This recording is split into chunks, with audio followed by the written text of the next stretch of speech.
آج کچھ بات کرتے ہیں نبی پاک علیہ الصلوۃ والسلام کے مبارک بچپن کی. میرے آقا کا بچپن کیسا تھا؟ اللہ اللہ وہ بچپنے کی بھون، اس خدا بھاتی صورت پہ لاکھوں سلام.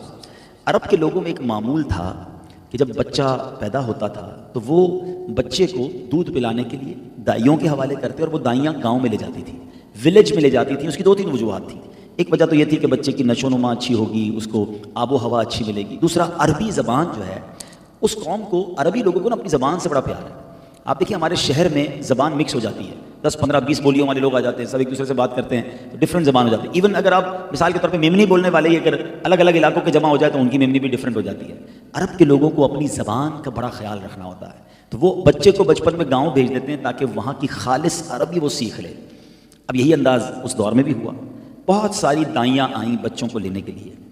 بی بی حلیمہ سعدیہ رضی اللہ تعالیٰ عنہا کہتی ہیں کہ میں بھی ان دائیوں کے ساتھ مکے آئی، خود کمزور تھی، میرے جانور بھی لاغر تھے، قحط کے دن تھے، پیسے میرے پاس بھی نہیں تھے. کہتے میرے اپنا دودھ بھی نہیں آ رہا تھا، میں اپنے بچوں کو بھی دودھ نہیں پلا پاتی تھی، لیکن غربت تھی. میں خود آ گئی کہ کوئی بچہ ملے گا، خدمت کروں گی تو اس کے ماں باپ سے پیسے لوں گی.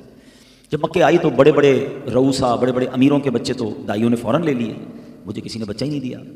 اور کہتی میں نے دیکھا ایک بچہ ایسا ہے جو چہرہ بڑا نورانی ہے مگر کسی دائی نے نہیں لیا اس کو. اس کی وجہ یہ تھی کہ اس بچے کے والد صاحب دنیا میں نہیں تھے. ان دائیوں نے یہ سوچا کہ جب والد ہی نہیں ہے تو کچھ انعام بھی نہیں ملے گا. اب میں نے سوچا خالی جانے سے بہتر ہے ایسا نورانی چہرے والا، ایسا چمکتا چہرے والا بچہ ہے، میں اس بچے کو ہی لے جاتی ہوں. اب بی بی حلیمہ کو پتہ نہیں تھا کہ ان کے بھاگ جاگنے والے ہیں، ان کی تقدیر جاگنے والی ہے. ایک سوال کرتا ہوں آپ سے، اس زمانے میں اسی سال اسی دن ہو سکتا ہے 20 دائیاں آئی ہوں گی قبیلہ بنو سلیم سے. کسی دائی کا نام یاد ہے آپ کو؟ کسی کو نہیں پتا، کسی کتاب میں اس کا نام بھی نہیں ہے. ایک ایسی دائی ہے جس نے نبی پاک کی خدمت کی، آج ساری دنیا ان کا نام جانتی ہے، قیامت تک ان کا نام روشن ہو گیا ہے. ہر سیرت نگار جب بھی نبی پاک کی سیرت لکھے گا بی بی حلیمہ سعدیہ رضی اللہ تعالی عنہا کا نام ضرور لکھے گا، کیونکہ آپ کی تقدیر کیسی جاگی. ناز کر تو اے حلیمہ سرور کونین پر، گر لگی اچھی تو تیری جھونپڑی اچھی لگی. تیرے گھر پہ نبی پاک قریب لے آئے، کرم فرمایا. اب ہوا کیا کہ نبی پاک علیہ الصلوۃ والسلام نے جو ہے وہ بی بی حلیمہ سعدیہ نے پیارے آقا علیہ الصلوۃ والسلام کو گود میں لے لیا. اب آتے ہوئے ماجرا یہ تھا کہ جب آپ آ رہی تھی تو آپ کا خچر سب سے پیچھے، اونٹنی سب سے پیچھے رہتی تھی. سارا قافلہ پریشان تھا کہ اے حلیمہ تمہاری وجہ سے سب کو بار بار رکنا پڑتا ہے، جلدی اپنے خچر کو چلاؤ، جلدی اپنے جانور کو چلاؤ. کہتی جب واپسی کا وقت ہوا تو میرا خچر سب سے آگے، میرا جانور سب سے آگے.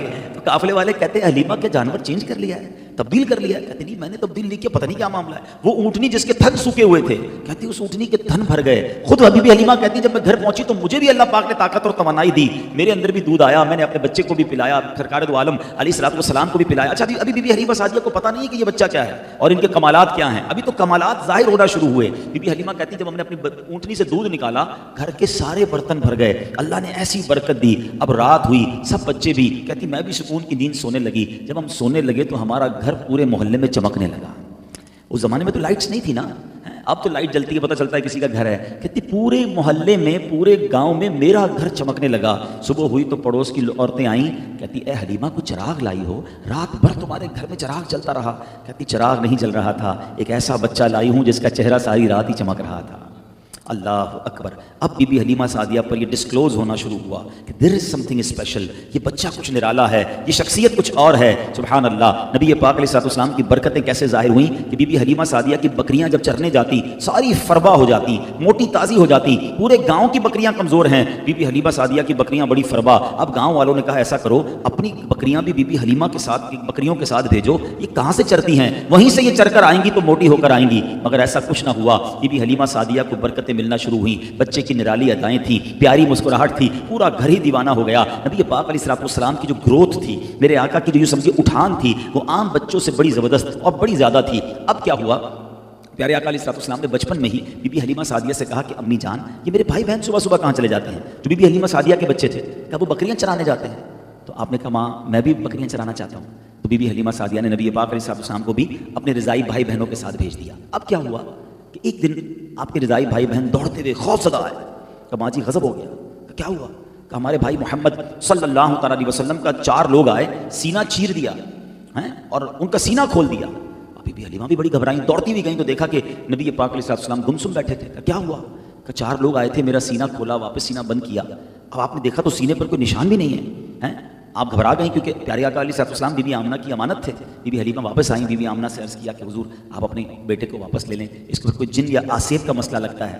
بی بی آمنہ نے بڑی پیاری بات فرمائی کہ اے حلیمہ میرے بیٹے کو کچھ نہیں ہوگا. جب اس کی ولادت ہوئی تھی میں نے وہ انوار دیکھے ہیں, میں نے وہ برکتیں دیکھی ہیں, میرا بیٹا بڑی شان والا ہے, مجھے بڑی بشارتیں دی گئی ہیں. سبحان اللہ. اب میرے پیارے اسلامی بھائیوں یہ کیا تھا؟ یہ جو سینہ کھولا گیا ایکچولی یہ شق صدر ہوا تھا. نبی پاک علیہ السلام کا شق صدر 4 بار ہوا ہے, یاد رکھیے گا. یہ نبی پاک کا وہ معجزہ ہے جو کمال ہے. آج کہتے ہیں اوپن ہارٹ سرجری, ڈاکٹر بڑی سائنس نے ترقی کر لی ہے, مگر اوپن ہارٹ سرجری کے بعد بھی ٹانکوں کے نشان رہتے ہیں, مہینوں تکلیف رہتی ہے.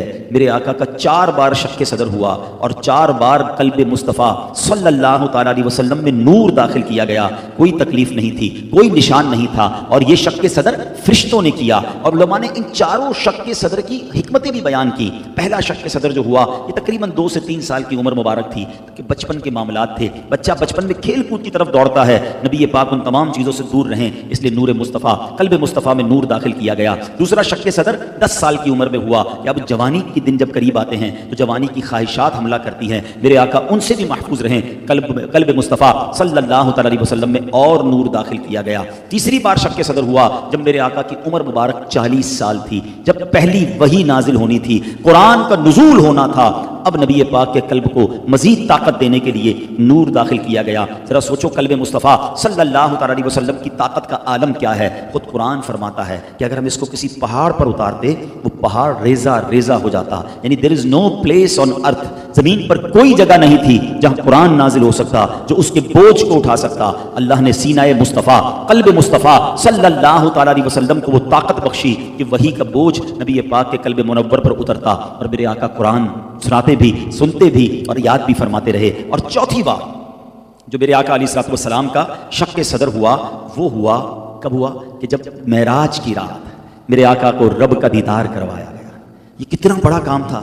Try to imagine. اس کی اپنی تجلیات کتنی تھی کہ حضرت موسیٰ علیہ السلام نے تمنا کی تھی کہ اللہ میں تجھے دیکھنا چاہتا ہوں, اور ارشاد ہوا تھا لن ترانی, اے موسیٰ تم دیکھ نہیں سکو گے. آپ نے ریکویسٹ کی, تجلی اتاری گئی پہاڑ پر, آپ اس تجلی کی تاب نہ لا کر بے ہوش ہو گئے.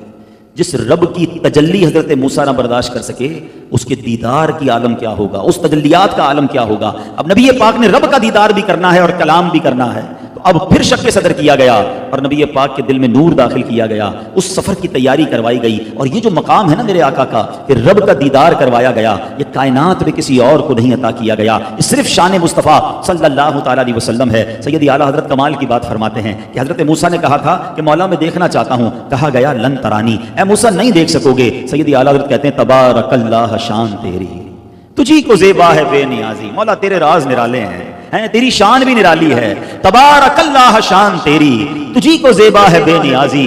کہیں تو وہ جوش لن ترانی, کہیں تقاضے وصال کے تھے, کہیں منع کیا جا رہا ہے اور کہیں جبرائیل کو بھیج کر بلایا جا رہا ہے. وہ صلاۃ و سلام میں شعر پڑھتے ہو نا, اب ذرا اس کو تصور میں سمجھو تو اور لطف آئے گا کہ قصہ طور و معراج سمجھے کوئی.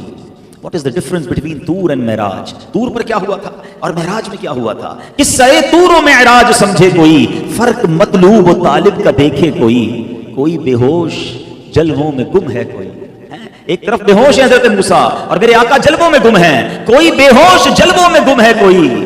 کس کو دیکھا یہ موسیٰ سے پوچھے کوئی, آنکھ والوں کی ہمت پہ لاکھوں سلام. تو یہ میرے آقا کی شان ہے.